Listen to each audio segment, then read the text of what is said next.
গাধাকে যখন সৃষ্টি করা হয়েছিল তখন গাধাকে বলা হলো তুমি দুনিয়াতে প্রচুর পরিশ্রম করবে, তোমার মাথায় কোনো বুদ্ধি থাকবে না, তুমি খেতে পারবে শুধুই ঘাস, এবং তোমার আয়ু দেওয়া হলো 50 বছর। এইটা শুনে গাধা বলল, হে প্রভু, আমি এত বছর বাঁচতে চাই না, আমাকে বরঞ্চ 20 বছর আয়ু দিন আর 30 বছর আয়ু ফিরিয়ে নিন। গাধার এই প্রস্তাব মঞ্জুর করা হলো। এরপর যখন কুকুরকে সৃষ্টি করা হলো, কুকুরকে বলা হলো তোমার খাবার হবে মানুষের বাসি খাবার, মানুষের রেখে যাওয়া নষ্ট খাবার, এবং তোমার আয়ু দেওয়া হলো 30 বছর। কুকুর এইটা শুনে বলল, হে প্রভু, আমি এত বছর বাঁচতে চাই না, আমাকে বরঞ্চ 15 বছর আয়ু দিন এবং 15 বছর আয়ু ফিরিয়ে নিন। সৃষ্টিকর্তা তার এই প্রস্তাব মঞ্জুর করলেন।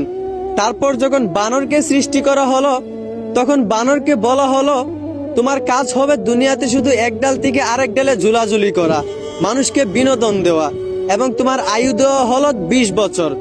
বানর তখন প্রভুকে বলল, হে প্রভু, আমি এত বছর বাঁচতে চাই না, আমাকে বরঞ্চ 10 বছর আয়ু দিন আর 10 বছর আয়ু ফিরিয়ে নিন। সৃষ্টিকর্তা বানরের এই প্রস্তাব মঞ্জুর করলেন। এরপর এলো পুরুষের পালা। পুরুষকে যখন সৃষ্টি